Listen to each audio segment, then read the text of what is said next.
Good afternoon. First of all, thank you for the organizing committee for this meeting, and guests, authorities, colleagues. Continue the agenda for today. In this occasion, I have the opportunity to be with 5 speakers. The main topic for this panel is ensuring maritime safety and security.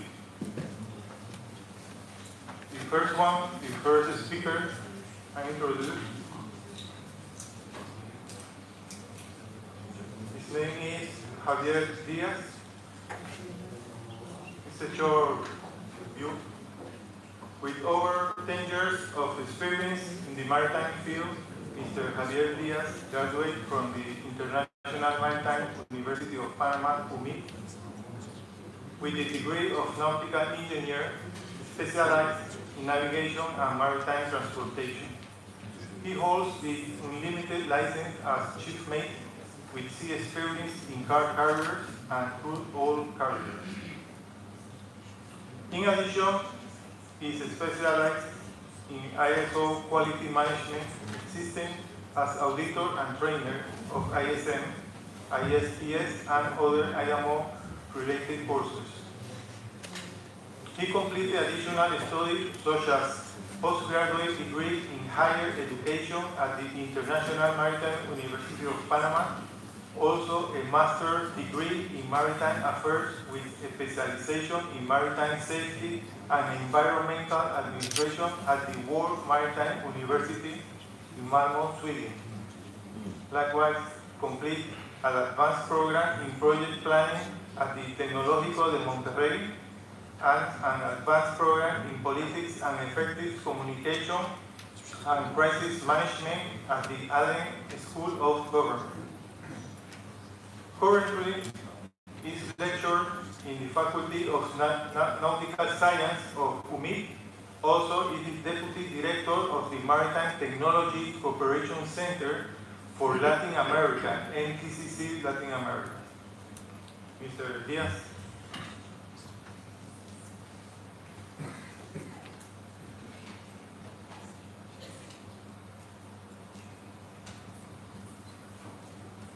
Your Excellencies, Honorable Ministers, Ambassadors, Rectors, Deans, Professors, colleagues, special guests, good afternoon. On behalf of the International Maritime University of Panama, our President, Professor Victor Luna Barahona, all the faculty members, the university, receive our warmest regard, and also special thanks for inviting us to participate in this international symposium. For us, it's really a great pleasure to be here, and also a special thanks to our ambassador to Panama and Turkey to share this presentation. I think half of my presentation already given in the video, but I will try to complement with some important information. Today, my topic is focused on navigation through canals. I will try to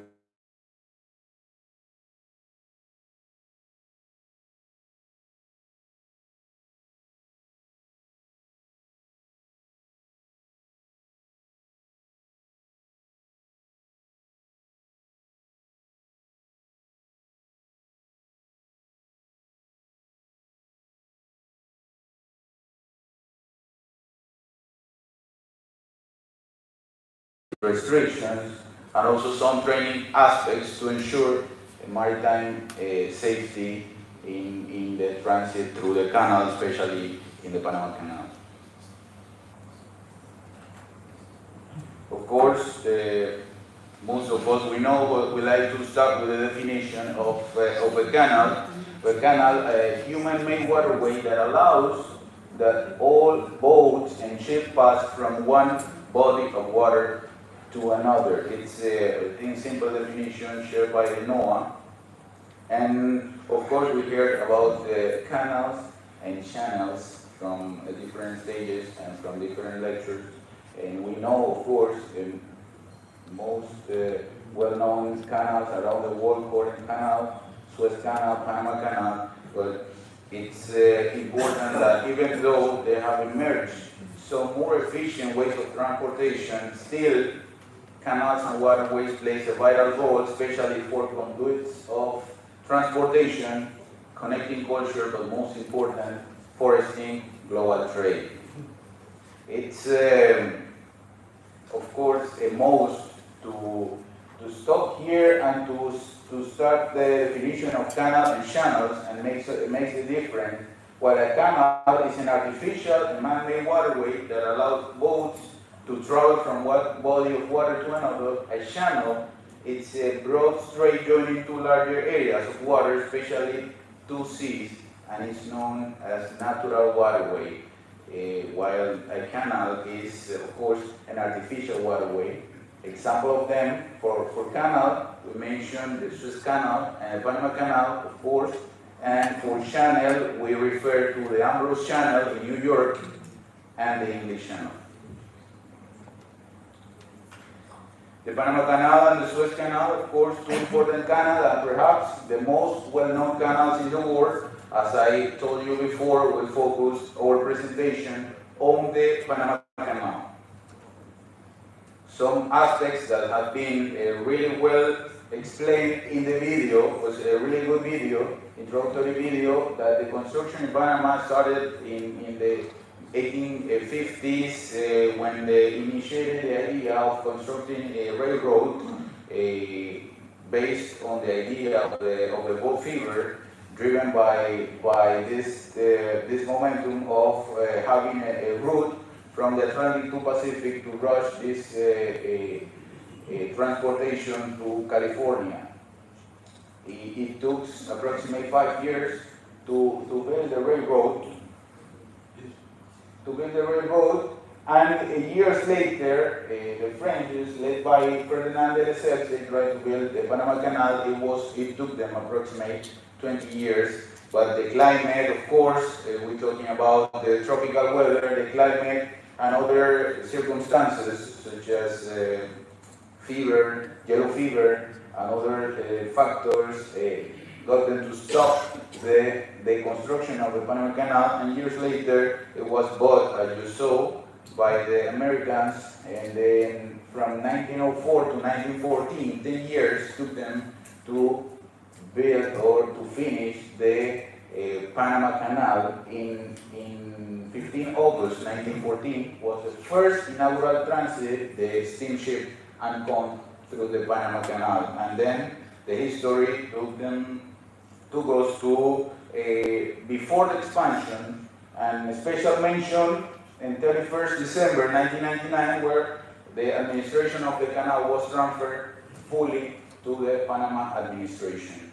Okay, and it was before the expansion. I have a very, very quick time lapse for you to know what happened in Cocoli, in the Pacific side, during the construction. I hope you enjoyed this very short. In 5 years, from 2011 to 2016, what happened in the construction of the Panama Canal.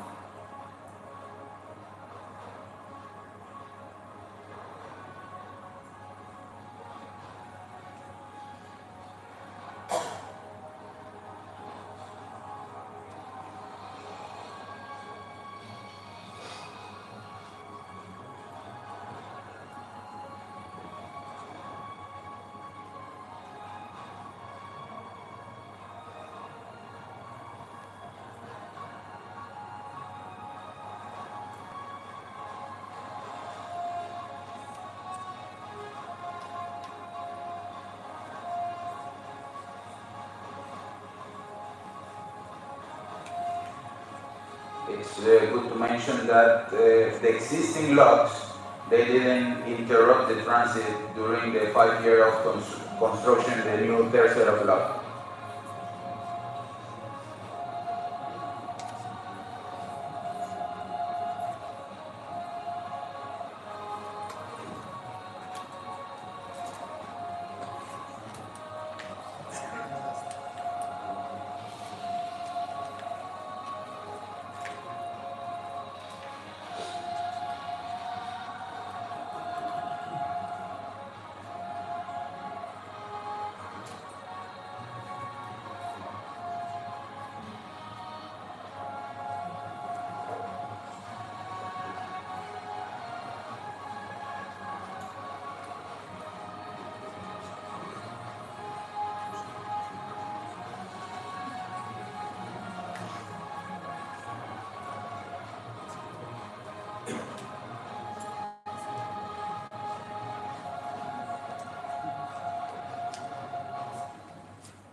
Okay, this is a very quick time lapse of the construction, and then canal was inaugurated in June 26 of 2016, ready the third set of locks to accommodate Neo-Panamax through this in the Atlantic side through Aguas Claras locks. It was the name of the new lock, and in the Pacific side, Cocoli, the name of the new set of locks.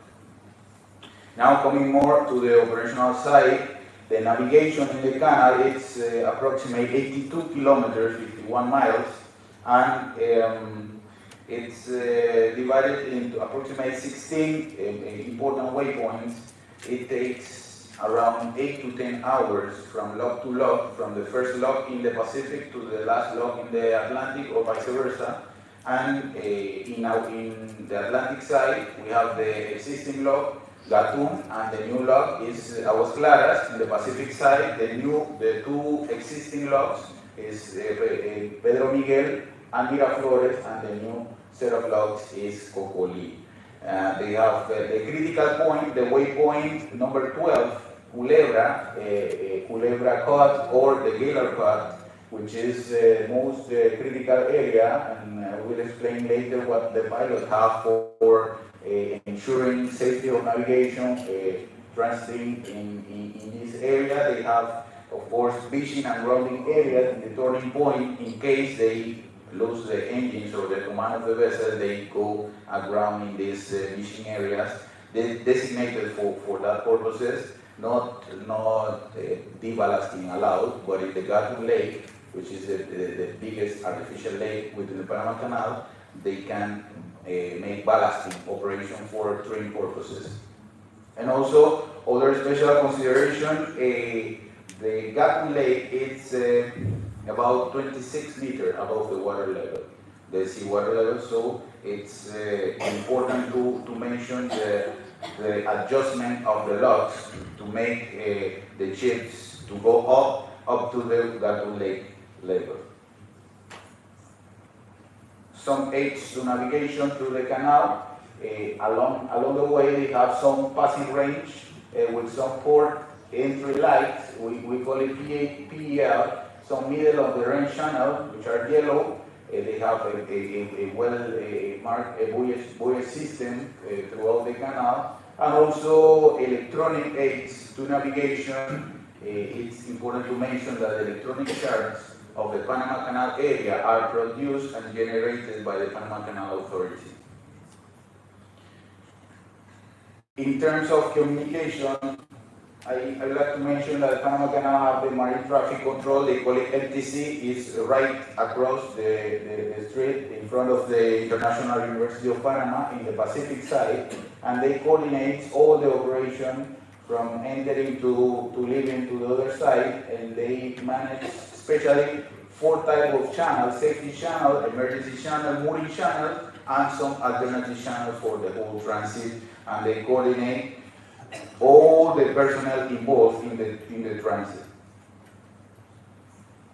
In addition, this is very important, we might have these kind of questions.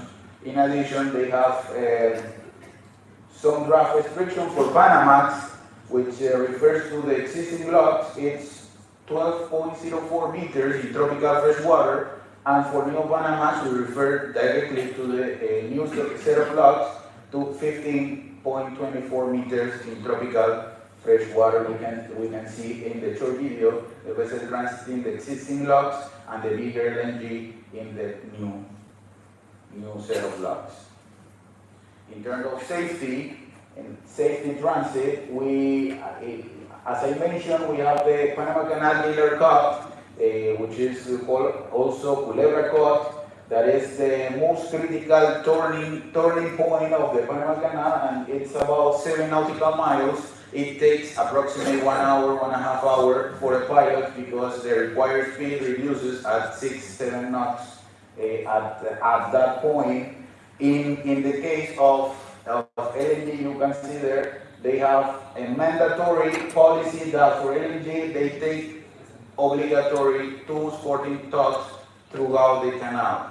So they must have the you can see the video, the two coordinate tugs. This operation is called cocktail operation, and they go all the way escorted by two tugs. And in the case they need additional tugs, of course, the Panama Canal will arrange additional tugs. And for combined speed, they must have not less than 12 knots, meaning that if the vessel LNG have not clear canal, they must combine speed in the two vessels at 12 knots, meaning one vessel maintaining 6 knots and the other vessel maintaining other 6 knots, so they ensure that they reduces the most possible to maintaining the safety of navigation at all times. And in the term of Gatun Lake, it's approximately 21 nautical miles. There is no written safe speed, that is 10 knots or 6 knots. But in the Gatun Lake, normally it's the clear path for the pilots. They will have a 12 knots standard to maintain this Gatun Lake, and they will take around 2 hours to transit from the starting point of the Gatun Lake to end point. If they take more of 2 hours, they will have to report what are the prevailing circumstances or what are the factors that make them to take over 2 hours transiting the Gatun Lake, because the other areas are not as clear as the Gatun Lake, maybe more turning points, and they have to reduce the speed. This is in terms of safe transit speed, and the last aspect is the training aspect of the Panama Canal, how they maintain at all times the safety of navigation through the canal. They have the simulation research in Maritime Development Center with all the personnel involved in the transit of the Panama Canal. They have to undergo every 5 years a training to renew and update their courses. Also, during the expansion of the Panama Canal, they chartered a post-Panama ship for training purposes, and all personnel involved have the opportunity to take the training, the real training, with a chartered vessel by the Panama Canal, until 2016, when they opened for a real operation for real transit through the canal. They have also a scale model training facility where they have simulated different type of vessels for all personnel involved to simulate the whole operation, especially when transiting the new set of locks in the Pacific and the Atlantic side. Of course, the continuing training program goes not only for pilots, not only for captains, engineers on tugboats, but for all personnel involved in the operation. They go in the locomotive, the communication, the pasacables, and other personnel involved.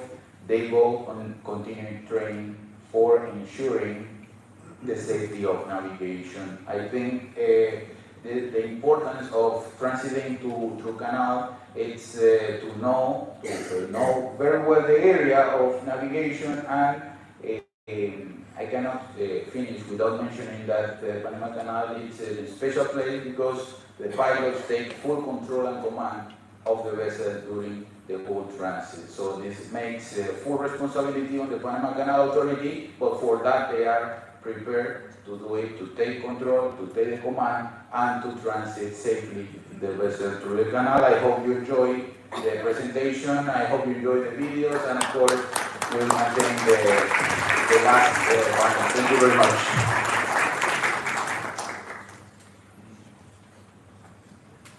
Thank you, Professor Diaz. Our next speaker, irregular immigration of sea challenge in receiving countries, Dr. Zenida Safaji, graduate from the Law Faculty in Sarajevo, where she also attained her master's degree in civil law while working in practice as well. She holds a PhD in international relations from University, Turkey. Dr. Satay is a researcher and lecturer focused on human rights, electoral law, migration, and transitional justice. She is a lecturer at the Law Faculty of MIMA University, Istanbul, Turkey, and at the Law Faculty of the University of Senica, Bosnia and Herzegovina. She also worked as a consultant for IOM, Bosnia and Herzegovina, ICMPD, and OSCE, ODRHR. Her book titled A Negative Right Prospect for the Protection of the Right to be Elected in Bosnia and Herzegovina is published by Evident Press this year. Thank you very much. Thank you.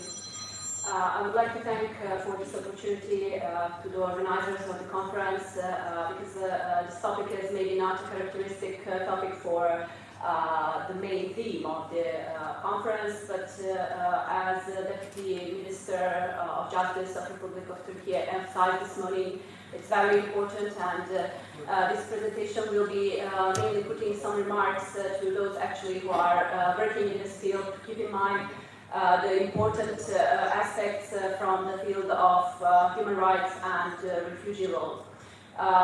First of all, the irregular migration by sea is not a new phenomenon, but it's a very complex and diverse phenomenon. When we are talking about irregular migration, actually much more correct is to say that we are talking about mixed migration, and we are also talking both about irregular flows and entries to the country. Basically, this is meaning that inside these people who are entering and arriving to the countries by the sea, there are many different types of migrants, different categories, which are including both forced and voluntary movements. We will notice also that there are differences in how they arrive to the country when it concerns their vessels, or if they have or don't have any documents, are they in a way smuggled or are maybe even victims of human trafficking. So these are all important points to emphasize when talking about this topic. This issue is important because it is posing important dilemmas for the states, and at the same time it's also exposing migrants to insecurity and vulnerability, because migration by itself is a very important security issue. But migration by sea is much more complex and requires much more, in a way, different and more specific approach. We will also see that many states will answer to irregular migration in general, but especially also to irregular migration by sea by claiming that people should resort to different solutions like legal migration. But legal migration or regular migration is never sufficient for all those people who are intending to migrate from different reasons. From aspect of states, also we see that migration is becoming an issue of securitization. So we see that there are efforts to increase securitization of migration, and also that migration is in general very well connected with human development and the other issues that are concerning differences between states of global north and global south, etc. When it comes to legal regulation, I would like to emphasize that I'm aware that this issue is concerning state sovereignty, and also at the same time it's intermixing it with international obligations of states. So we have here two different aspects and two different groups of the issues we can discuss about. The most important areas of international law that are applicable to these issues are human rights law, the sea, and especially aspect which is including rescue at sea, and also we have the aspects of international criminal law and criminal law in general, which are concerning smuggling and human trafficking. Migration by sea is actually putting in focus three different areas: migration control, border protection, and state sovereignty. Here I'm mentioning sovereignty, and basically that's relating to the borders. We know that states are having their land borders and also sea borders. And states which are advocating the protection from migrants in a way, who are trying to prevent migrants from arriving to sea, are usually invoking their sovereignty issues and their necessity to defend its border. But however, it might seem justifiable from that aspect. We always have to keep in mind that we are talking about human beings and that they deserve a different approach. That in this sense, we need to understand how migration is actually working, and that there are other ways to prevent migration, which is including meaningful cooperation between countries of origin, transit, and destination. How states will attempt to prevent migrants and what kind of policies they will apply depends. We will see later that there are some case studies or examples of different states in the world which are applying different methods for this. Just to remark about migration in general, it's concerning always a movement usually is across international borders, because otherwise we are talking about internally displaced person. But I'm talking all the time about irregular migration, and in that aspect, we see that this is sometimes a very questionable term, because the regular migration term is the one which is most accepted, but different terms are also applicable, and one that needs to be definitely avoided is illegal migration. And we need to keep in mind that these people sometimes are actually moving under the secondary movement. That means that when they arrive to one country, they can be forced to move to another country again for different reasons. And most of the people who are moving by sea are actually moving in that way because they don't find what they need in these first countries of destination. The reason is in lack of durable solutions, limited capacity of host refugees, of countries to host refugees, or not having enough of effective protection mechanisms, but also lack of access to legal migration opportunities, which is included also employment opportunities and other rights refugees are entitled to in their receiving country. People can migrate irregularly because they enter without proper authority or without proper document. They can be also victims, and this is not always something that is easy to detect on the first place. I will just briefly touch upon some aspects which are concerning international sea law, and I mentioned already borders, and we are aware that in territorial sea states have authority to exercise their sovereignty, but even in that cases they need to be aware of the human rights aspect, and I will mention later the example of Greece, which actually employed different ways to stop irregular migration, and one of methods it attempted to use, and as far as I know was not applied, was concerning some kind of barrier which was widely recognized as not compatible with international law and human rights.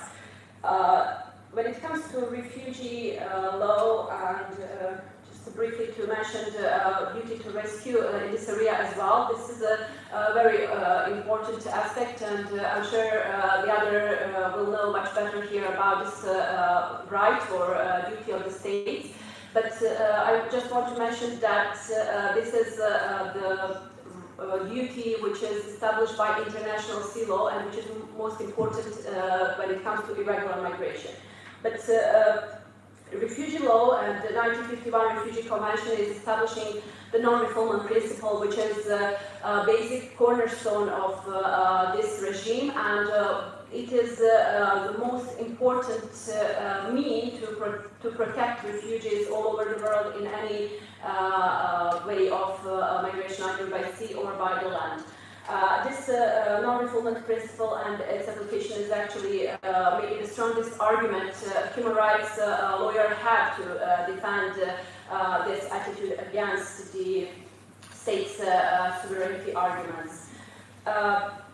I will now talk a little bit more about examples in this area, and although after 2015 and 2016 European crisis we all focus mainly on Europe, I want to emphasize here that migration and migration by sea is also taking place in other parts of the world.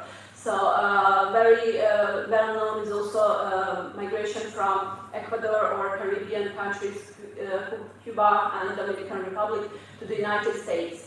Also, a lot of migration by sea is heading from Southeast Asia to Australia, especially from Malaysia and Indonesia, but usually those are people who are already migrating from Myanmar and Bangladesh to these countries. Then we have Sri Lanka to Indonesia, and also there are migration from Somalia to Yemen and Gulf countries, or sometimes via Turkey to Europe. States often apply different interception measures to stop migrants arriving to their countries, and here also there is confusion with the concepts used. Sometimes interception is confused with or interchangeably used actually with interdiction, pushbacks, and non-administrative measures. What is important here to emphasize is that all these other concepts are partly explaining interception, but are not fully what interception is. So the best is to use the concept of interception, and to explain it, we can say that those are different measures by state which can be administrative and physical measures of stopping migrants to arrive to their countries. These administrative measures include implementation of visa requirements, carrier sanctions, safe third country or first asylum determinations. Also posting immigration officials in the countries of origin or transit, and training and posting of airline officials at airports and seaports. Physical interception measures concern interference with vessels in cases of boarding, inspection, seizure, and destruction of vessels, but also the activities which are characterized as pushbacks, which are especially dangerous when they are at the sea. Pushbacks in general in migration law is something that many states are not openly accepting to be conducting, but are actually using it, and we saw it a lot in Balkans here when we had a flow of migrants in 2018 especially, and countries like Croatia, also Hungary applied pushbacks to migrants who were moving by land, and it was obvious that physical force was applied, and these people's lives were basically put in danger by these measures. You can now imagine how difficult it is when such thing happens at the sea. Rescue at the sea and maritime interceptions are also important, but again we have here an issue of risk of refoulement, because this principle is providing that no one should be forbidden from accessing any country if they are having danger to be returned to somewhere where their life or security will be threatened.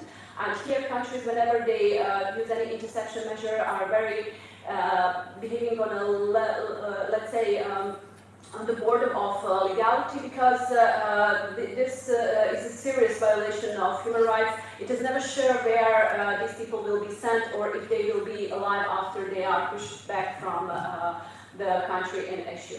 Of course, it's also noticeable that there is a lack of systematic and uniform access to asylum procedures, and there is also obstructed access to temporary protection and uniform standard. Here also, countries which are advocating application of interception are arguing that these are effective tools for controlling migration flows, that they are a form of law enforcement, or that it's a type of deterrent against abuse of the asylum system. Of course, all this can be discussed in detail. Also, defining interception is not something that is widely common, because there are not many definitions and states are not accepting that there is some kind of list of these measures, but UNHCR showed some efforts to define them, and there were two attempts in 2000 and 2003, and the characteristic is that basically are they considered as extraterritorial measures or not? That's the main difference. When it comes to irregular migration, I already mentioned that we have problems of human trafficking or trafficking human beings and migrant smuggling. And these are two terms that are sometimes used interchangeably, but there are certain differences. And after 2000, when UN adopted two protocols concerning these activities, they were differentiated. Here there is a definition for both of these terms, but I will not read it because I'm not sure about the time, how I'm progressing, not to take too much of your time. But basically smuggling can be voluntarily, and trafficking in human being is never voluntarily. So basically sometimes we see that people are accepting smugglers' services, that they are voluntarily accepting it as a way for them to migrate, and this is often considered as a way of migration by migrants. Because legal measures or legal ways of migration are not so available, and people do not have many other options, they will often accept smuggling as an option. Human trafficking is different because there's always element of threat or use of the force or other forms of coercion which is included, and we are talking about activities such as abduction, fraud or deception. So these people are always victims and they do not have actually too much choice about it. I want to emphasize the differences arrivals, and also I will later show the number of deaths at the sea. I use information available for Europe by different organizations. First, here we have some information by Frontex, which is recording arrivals to Europe by different routes. First, here we have Eastern Mediterranean route from Turkey to Greece. Then Central Mediterranean route from Libya, Africa to Italy, Western Mediterranean route to Spain, and there is also Western Africa route, which is using seaway from Africa to Canarian Islands. Here you can see that the number of arrivals was expectedly highest in period of 2015 and 2016, which was period of so-called European migration crisis. Then there is some kind of decrease, but we have to also take care about the effects of COVID as well in 2020, and then we are also noticing that there are different trends in different routes. So also what we need to keep in mind here is the EU-Turkey agreement, which decreased number of arrivals to Eastern Mediterranean route, but at the same time that agreement was signed in 2016. But in the same time we see here that number of migrants arriving on that route sharply decreased, while on the Central Mediterranean route it remained quite high. This is showing us that migrants are actually not giving up so easy from migrating, they are just changing the routes or the means. The proof for this is also the information that there is now another route from Turkey to Italy, which is using Calabria, city of Calabria, which is more expensive way for people to migrate, but it's obviously acceptable option to migrate from Turkey for all those who reach it by land. Another table here which I use is by European Council, just for comparison with the previous one. Number of arrivals is very similar, or almost the same. There are small differences, but here we also have the number of fatalities, meaning how many people lost their lives. And we see again in 2017 the highest number, which is slowly decreasing, but then again in 2021 increasing probably because of the COVID again. Third source for numbers for data concerning arrivals, and that is the one I used from the UNHCR portal, where we also see a lot of people being affected in the period of after actually, in and after 2016, 15, 16, 17, and this is confirming again the perception that many people were in a way not stopped but maybe prevented or affected by the measures and by the COVID. Here I also wanted to mention Ireland's Missing Migrant Project, which is also having valuable information about the recorded number of deaths. They are giving the cumulative data until 2014, where we see it's around 50,000 people who died since 2014, and also we see that some people are actually not being able to be detected what happened with them in this project. And the number of people who were reported as drowned is more than 20,000. But when we are talking about these numbers, we have to be aware that these are only the numbers that were able to record by these organizations. What is scary in a way is that most probably many of them are not being recorded. So here we have a number of additional 25 migrants who were missing, and it's not sure if they were dead, but we can assume that most probably that would be the case. This information are valuable to show us some trends and tendencies, but in general, when it comes to data collection and data analysis in the migration area, the biggest problem is actually collection of data and their trust to those information, as not many data is being available, and we usually have information from the receiving countries, from EU or from the other countries of destination. We never know exactly what happens with people who change their migration decision in the meantime or their destinations, and if they are not detectable by those countries and authorities. Here also again we have some information by UNHCR about latest trends in this area, and in 2022 we already have registered 127,000 more arrivals to Mediterranean, and most of it is by sea, and this is very indicative information, I would say. 27,000, around 27,000 are in Spain, 83,000 in Italy, very high number, and more than 13,000 in Greece. So we see here also some information which can show us about how routes are prepared by migrants this year. And I already mentioned this new route being emerging. So Italy is basically the most affected country in the Mediterranean when it comes to arrivals by sea.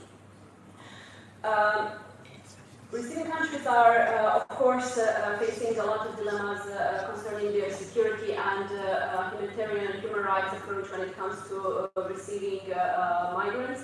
And I already mentioned the example of floating barrier that was announced to be applied by Greece in January 2020. It was supposed to be placed in the maritime passage between Turkey and Lesbos, and to deter the flow of asylum seekers arriving by the sea. The Turkish government was quite attacked by civil society organizations and different other actors in this area for this measure, and they tried to justify it as a law enforcement measure to tackle maritime smuggling in this area. But obviously, under the pressure, it was not applied later. There are certain measures also that were applied by other states that are a little bit similar to this one. They include measures by Israel and the United States, where they extended cement walls in their internal waters to help the movement of persons. And Australia opted for legal, let's say, mechanisms where they announced that they will not recognize any refugee protection to anyone who is arriving by sea, no matter their status, their circumstances, etc. Again, I want to emphasize that this is something that is absolutely incompatible with international obligations states are having, and I would remind that 1951 Refugee Convention is accepted by 150 states, and it's the most widely accepted international human rights treaty. Italy is also an important example, first of all, because of a number of people who are arriving, and we saw that it's increasing with the time. Italy had a model which included 3 different types of receiving centers, depending on the circumstances of migrants or their phases in the recognition process. But from 2013, they introduced a new model for modes for reception, and those are the so-called emergency reception centers, which are usually put in some places very distant from the cities and close to places where migrants arrive, and all migrants who arrive are usually in these centers until their status is decided.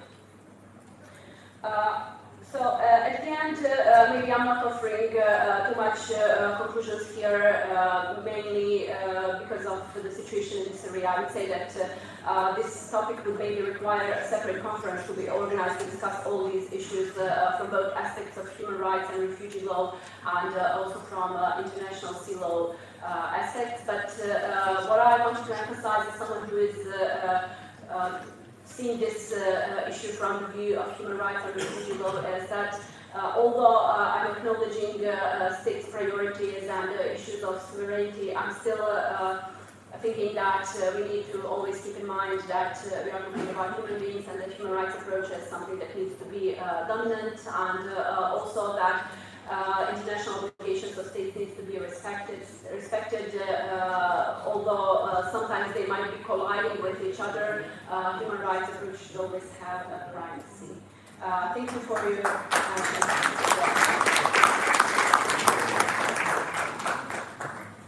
Wow, thank you. Very interesting topic. I am sure that you have a lot of information to talk and to share to colleagues. Okay, according with the agenda, next topic, let me introduce Ms. Beisa Sanda, works as assistant professor in the State Setting Osman Gazi University, Faculty of Law, as the head of Public International Law Department and half-time researcher in the Hukam. She has been studying on law of protection of marine environment and regional conventional regimes recently. Her topic is combating with IUU fishing in the Mediterranean Sea as a non-traditional security threat to maritime security. Thank you. Good afternoon, actually good evening, dear participants, dear guests, dear colleagues. I would like to make a presentation about combating with illegal, unreported and unregulated fishing in the Mediterranean Sea as a non-traditional threat to maritime security. But before starting my presentation, if you don't mind, I would like to share a short video from Turkish Marine Research Foundation about IUU fishing, just to share the experience of Turkey.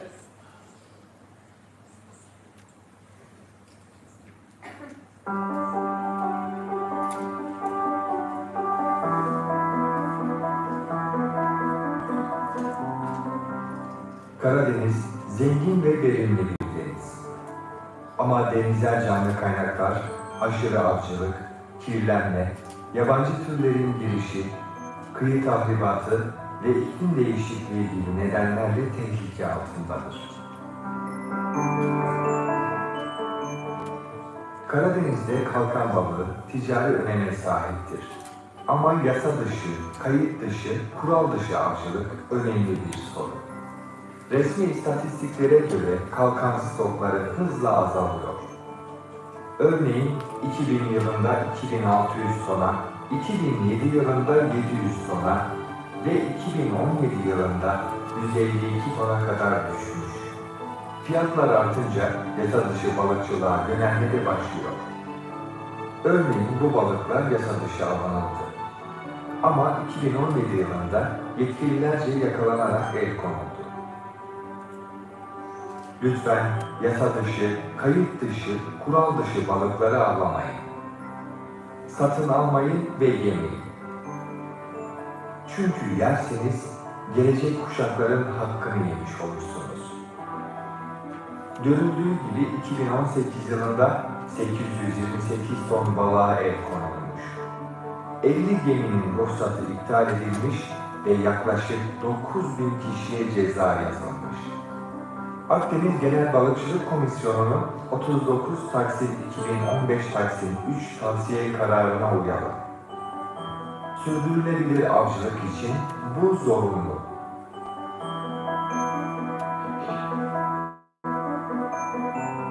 ...2015'te Marrakeş toplantısı yasa dışı, kayıt dışı ve kural dışı avcılığa karşı dönüm noktası oldu.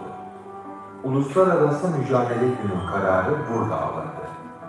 Ayrıca bu konuda ulusal planın hazırlanması için çaba gösterilmeli.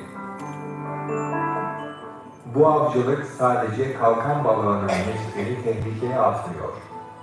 Aynı zamanda yunuslar gibi hedef dışı türlerin avlanmasına da neden oluyor. Buysa biyoçeşitlilik için büyük tehlike. Bu tür avcılığa sıfır hoşgörü gösterelim. Lütfen ihbarlarınızı Alo 174, Alo 158 ve TUDAV'a bildirelim.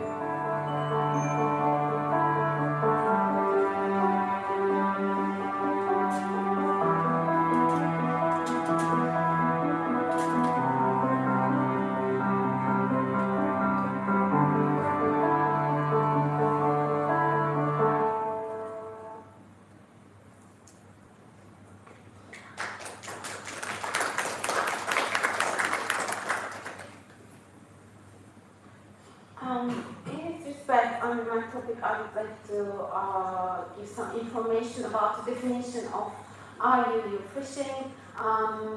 Also, I would like to give some information as a treat for Mediterranean Sea, and also the practice of GFCM, the General Fisheries Commission of Mediterranean.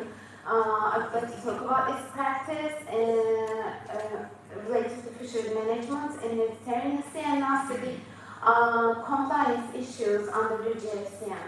And first of all, there are some conceptual differences between the concept of threat to maritime security and threat to marine security asserted by some authors.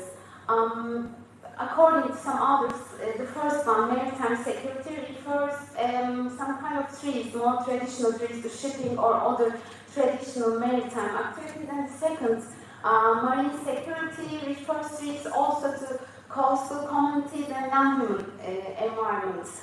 But also there are other classification or discriminations by some others, like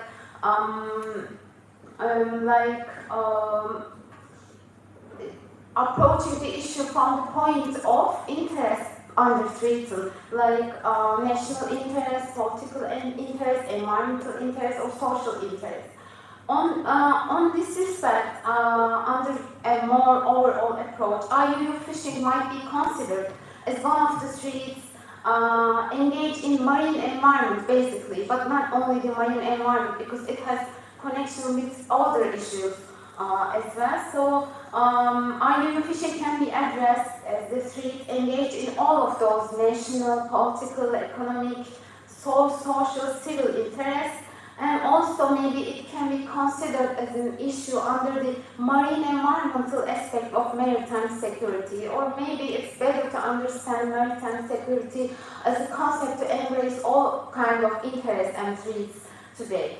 And when it comes to definition of IUU fishing, there is a soft law instrument of Food Agriculture Organization dated 2001, International Plan of Action, to prevent, deter, and eliminate illegal, unreported, and unregulated fishing. It indicates three elements under this definition. First, illegal fishing refers fishing activities conducted by national or foreign vessels in waters under the jurisdiction of a state, being being under the jurisdiction of a state is a key factor here, and without permission of the coastal state or in contravention of its national regulations or activities conducted by vessels flying the flag of states that are not parties, that are parties to a relevant regional fisheries management organization or VFMO, but operates in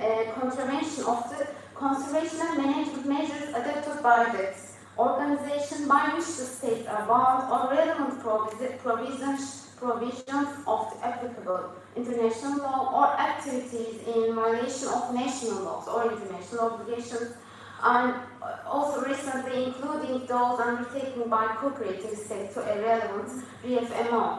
And unreported fishing, it refers to fishing activities which have basically not been reported or have been misreported to the relevant national authority in contravention of national laws, regulations, or undertaken in the area of competence of relevant VFMO, which have not been reported or have been misreported in contravention of the reporting procedures of that VFMO.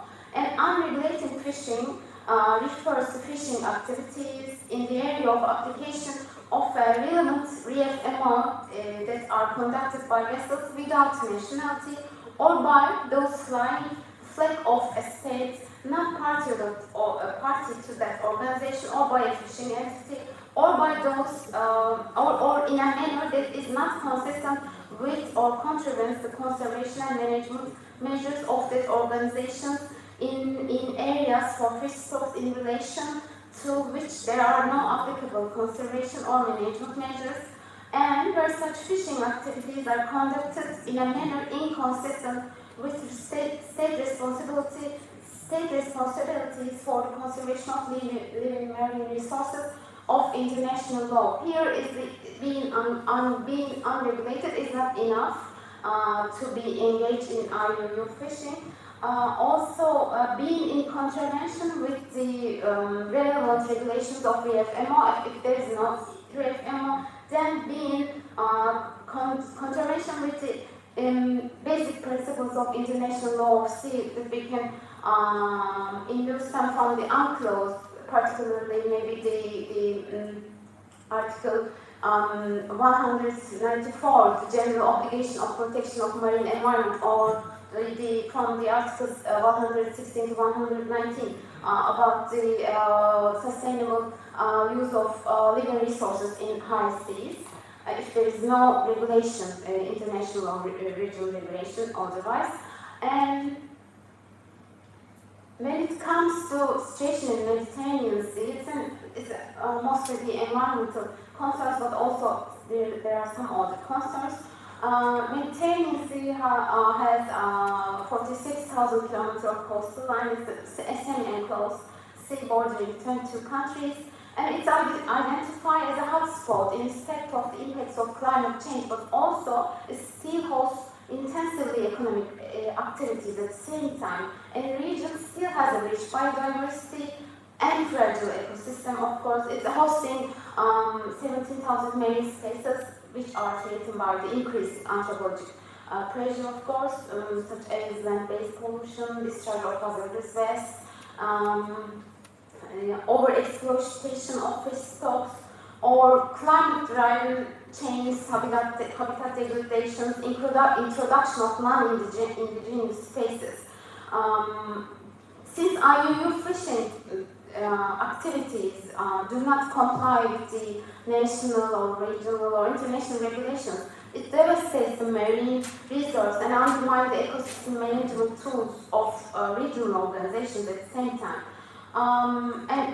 But particularly for the Mediterranean Sea, it's a fact that fishing has a historical and traditional importance for Mediterranean Sea people, and thousands of coastal livelihoods depend on Mediterranean living resources. So IUU fishing is a big threat affecting sustainability of living resources, also food security, also livelihood of fishers and coastal communities, and of course protection and conservation of ecosystem. It also creates an unfair competition for the fishermen, for the small-scale fishermen, who comply with the relevant legal regulations. Also, it's a treat for their working and living conditions, crew on board fishing vessels involved, engaged in IUU fishing. We do not know the total result, exact result of IUU fishing for the Mediterranean Sea region, but IUU fishing is estimated to comprise 20% of world total catch. For the Mediterranean Sea, we know that 75% of fish stocks are identified as overfished in Mediterranean Sea, which means total fish populations have fallen by more than a third over the past century. So the term itself, IUU fishing, refers fishing activities violating national norms of registered or coastal states or legal framework of relevant RFMOs. Good management of fishery is a really important need for Mediterranean countries because application of disruptive or informal methods tools the marine environment for short-term commercial interests. And non-declared fishing jeopardies all fishery management efforts in governmental or in regional scale, and it makes worse, or it makes unpredictable the overexploitation rates. Also it increased some kind of social tension in respect of food security or the situation of fishermen. Also, IUU fishing creates a serious threat for fishermen by exacerbating disputes between sometimes adjacent countries on stocks, or sometimes disputes or conflicts on territorial delimitation issues. Another particular issue about the Mediterranean Sea, particularity of the region, the small-scale fisheries. It has a great economic, cultural, and social importance for Mediterranean Sea. It's characterized by actually small coastal fisheries. And small-scale fisheries activities interact with other socioeconomic sectors and environment eventually. And here is some kind of heterogeneity of activities, considering the very different countries bordering the Mediterranean Sea and very different implementations of them, such as allowed season, banned season, different banned season, or place of landings or different landing procedures. It makes a serious challenge for the management of fishing. On this point, this is very important thing, providing updated or accurate, accurate data is a vital requirement for determining discards or bycatch, also for assessing the fishing capacity. Also, monitoring activities for illegal fishing is a very important issue for Mediterranean Sea. So, also small-scale fishing vessels and there are some basic features should be registered, and they should report their landings, which is to be supported with an adequate monitoring at certain landing points, or sometimes they should provide self-reporting tools like logbooks. When it comes to the efforts of GFCM in Mediterranean Sea, there are many RFMOs established, particularly after the Second World War, and they address sometimes regional fisheries issues. But before the International Plan of Action of FAO, there is a Code of Conduct for Responsible Fisheries dated 1995. It's another soft law instrument, and it is also relevant for the IUU fishing issues very generally. The Code of Conduct for Responsible Fisheries of FAO dated 1995. It's an international policy instrument. It's important, and it's still relevant and adaptable to the current international fisheries problem. But it includes guiding principles. So we need more exact or more certain provisions for an efficient fisheries management process. So after this policy instrument, further efforts occurred occurred for definition.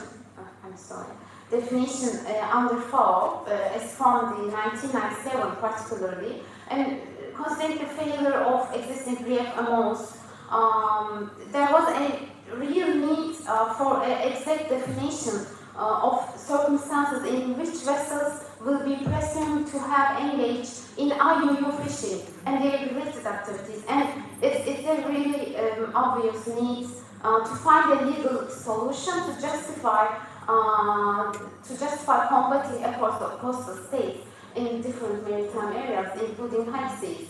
So GFCM established by an international agreement under Food Agriculture Organization Constitution after Second World War, and initially its activities focused on scientific coordination of fisheries research on Mediterranean Sea and Black Sea. But after its revision in 1997, which was entered into force in 2004, a comprehensive management of Mediterranean and Black Sea fisheries was enabled by contracted parties for the application area, and gradually its mandate has been modernized, developed, and its decision-making procedures have been elaborated, particularly after the entering into force of the 1997 amendments.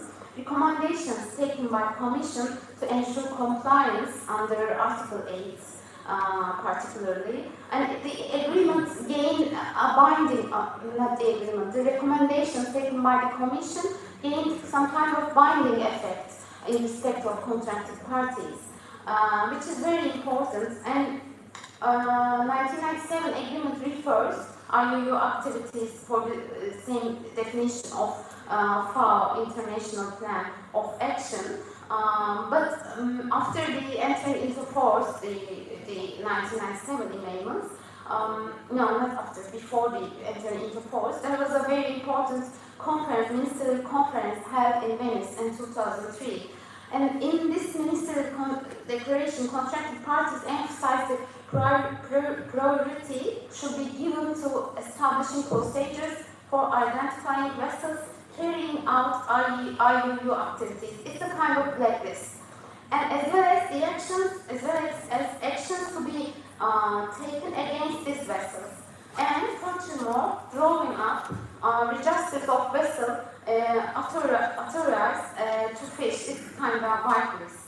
And also, states with this declaration, contracting parties call for closer cooperation. And actually, close IUU fishing was accepted as a treaty to protection of marine environment with this declaration, obviously. And GFCM, differently from the other FMOs, incorporates the efforts for combating IUU fishing in the normal process of management of fisheries through by this declaration. In other saying, some kind of commission legitimated that it will respond to breach of management measures with the measures for IUU fishing after the adoption of this declaration. And actually, already International Plan of Action refers the function of REFMO several times in its provision, but with this declaration, I think GFCM embodied those references by setting an IUU vessel list into practice. And 1997 agreement provides an adequate legal basis for these efforts, particularly the Article 8b. It includes measures to take action to prevent, deter, eliminate IUU fishing. Also includes some mechanisms for effective monitoring, control, and surveillance are will be subject to the binding effect. This is important, and thereby Commission applies its legal basis as to be more effective in practice.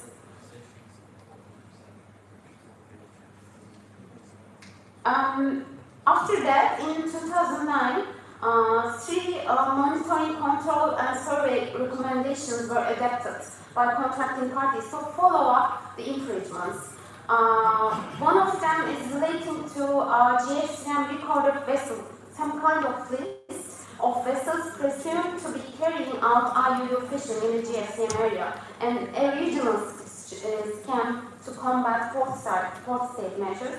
And gradually after that, all the relief amounts in the world provided to include IUU vessel identified by GFCM to be included on their own IUU vessel list. When it comes to practice of GFCM in Mediterranean Sea, there are very important studies of working group on small-scale fishermen, particularly about the registered fleets. According to recommendation of this group, all small-scale fishing vessels and their some basic features should be registered and they should report their landings, which is to be supported with an adequate monitoring at certain landing points or providing self-reporting tools. Here, there are two figures from the report of FAO dated 2020, the state of Mediterranean and Black Sea fisheries. We can see the percentage of GFCM contracted parties obligating small-scale vessels to report landings at designating landing ports is the half of the states. And in the second figure shows the percentage of GFCM contracted parties obligating small-scale vessels to report landings through self-reporting tools. It's the 40%. Thank you. Excuse me, but Time. yes. Sorry. Okay, can I conclude? Okay. In a few minutes. Just few minutes. Okay, just few minutes, really few minutes. 1 minute. Is it my fault? I'm not sure. Yeah, 1 minute. Conclusion. I can do this. I will talk about the compliance committee of GFCM. It's, I think, important, but ATM's compliance committee invites, actually the activities of IUU fishing arises basically from the non-compliance cases. And there are some procedures of compliance committee of GFCM. It invites participating states for technical assistance. And the thing is, it means that if the reason is for the breach, the reason is not political considerations, there are many options to solve the problem.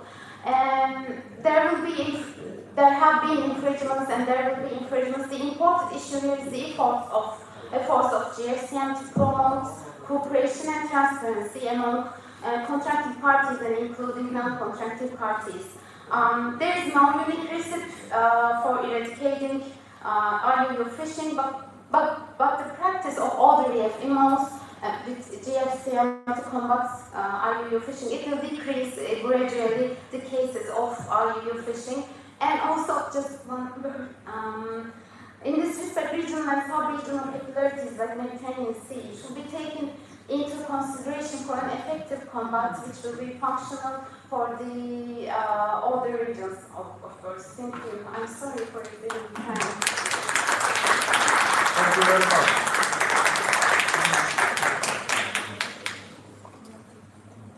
Continue this long agenda. Okay, we have the next topic. The role of IMO on the competent organization in regulating cheating on the UNCLOS integration of mass. Mr. Murad Sum. Thank you so much. Excellencies, ladies and gentlemen, good evening. I have been strictly warned that I have 15 minutes, so I promise I will not go beyond that. And in fact, I will not use my slides there, but I will just stick to my notes and I will summarize what I get to say this afternoon in 15 minutes. And I'll be happy, obviously, afterwards, during the Q&A session if we have time, and during the coffee breaks to discuss further. And also, it would be remiss if I don't thank the organizing committee, especially Prof. Kara of the UCAM, for inviting me here to provide some talks. Please allow me to make the usual caveat that my presentation consists of my personal opinions which is based on my recent PhD research. In my presentation, I'll address the role of IMO as the competent international organization in regulating shipping affairs, especially in the context of autonomous ships, particularly for the remotely controlled ships, for the maritime safety aspects. Ladies and gentlemen, it seems that all modes of transport, maritime, aviation, and land, are having increasing automation. And this is obviously triggering legal changes. So both at IMO and ICAO, these issues are debated, discussed, and the international community is trying to come up with solutions. First of all, as you may see on the slide, must include various levels of autonomy, ranging from partially automated systems that assist crew on board to fully autonomous systems that require no human presence at all. Yet, it obviously challenges the current legal framework because it is based on human presence. Therefore, to prevent possible legal tension and in order to prevent illegal ambiguity, law of treaties can come into picture. In this respect, the current regulations and standards may need to be amended or new instruments, new dedicated provisions may need to be adopted. But before going there, first of all, it must be seen whether ANCORS can accommodate autonomous ships or not. Just to give you the basic backgrounds, Third UN Conference on the Law of the Sea was convened between 73 and 82, when the IMO was already adopting or amending its major conventions such as MARPOL, SOLAS, STCW, and CONGRESS. So these instruments of IMO in fact predate the conclusion of ANCORS. This year, as Judge Türk mentioned this morning, marks the 40th anniversary of ANCORS, the adoption of ANCORS. And it certainly, ladies and gentlemen, enjoys widespread acceptance. And it applies in nearly 170 states. Several non-state parties, including Turkey, US, and Israel, apply or observe most of its terms, acknowledging the fact that ANCORS reflect the customary international law up to a very large extent. It's noteworthy that ANCORS is an umbrella treaty. It's a framework treaty. Therefore, it delegates certain regulations to international organizations. But in the framework of international shipping, it refers to competent international organization, which is the International Maritime Organization. Therefore, detailed standards are developed at the IMO.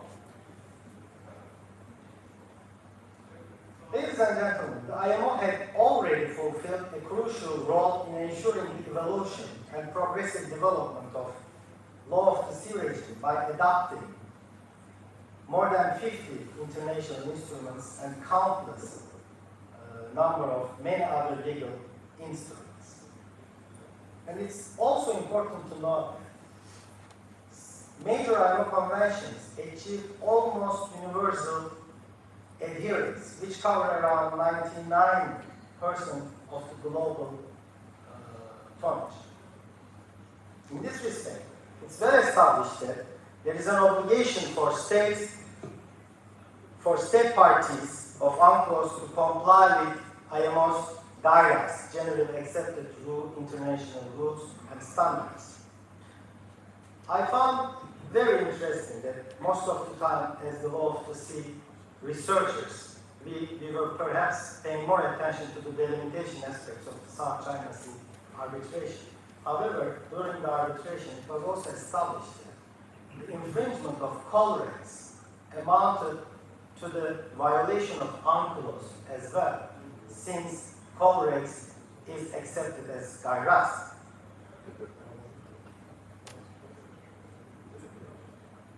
IMO Convention was adopted in a UN conference in 1948. IMO's inception was 1958, so before UNCLOS system came into being.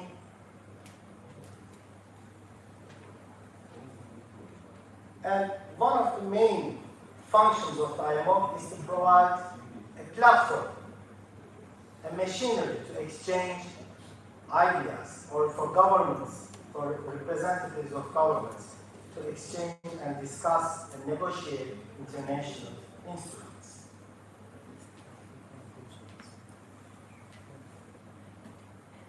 It's also important to note that IMO's function for regulating international shipping is important so that it provides level playing field. And all of the major shipping nations are represented at this organization, which corresponds to the global commercial tonnage. Moreover, even several non-state parties to UNCLOS are active members of the IMO system. For instance, Turkey is a very good example. It has been a member of the IMO's executive body, the Council, consecutively since 1999, and has been contributing remarkably to the good work of the IMO. Now let us look to the mandate of IMO briefly. The basis of the mandate of IMO can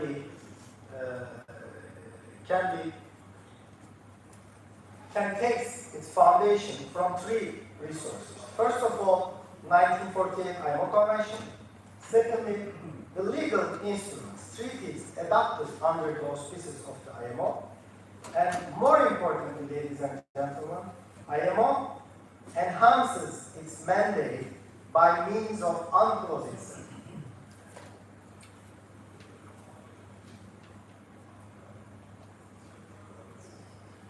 Now let's turn our attention to the implications of UNCLOS for the role of the IMO. UNCLOS deals with very wide range of jurisdictional issues. In this respect, it explains states' rights and duties and provides a general legal framework for global ocean governance. Ladies and gentlemen, there is no doubt that UNCLOS was drafted, at least its pertinent provisions to shipping, for manned crewed vessels in mind. So where does that lead to us? First of all, this doesn't imply that the drafters of the convention intended to rule out its applicability to the NIP types of vessels due to technological advancement, or thanks to technological advancement. Otherwise, the definition and types of vessels would be clearly indicated and would have been certainly elaborated. Yet, this is certainly not the case. UNCLOS does not define commercial ships, although the case for military ships is another story. Therefore, ladies and gentlemen, really and truly, UNCLOS leaves it to the IMO. The convention intentionally avoids elaborating more specific duties, and there are more than 35 provisions in UNCLOS which refers to the international rules and standards adopted by the IMO. I would like to also note that the organization has the mandate to interpret the relevant generic terms and provisions of UNCLOS, provided that they are pertinent to the international shipping. Indeed, in accordance with the IMO Convention, the legal committee is empowered to discuss and interpret any legal issues within the scope of the organization. Nonetheless, if the committee, for some reason, can't reach a resolution to its deliberations, then the next natural step would be the IMO Assembly. And in theory, although, which I wouldn't recommend, as a very, very last resort, which there is a precedent as well, seeking an advisory opinion from the ICJ can also be an option. However, with respect to autonomous ships, I think it's better if this issue is sorted out by shipping law experts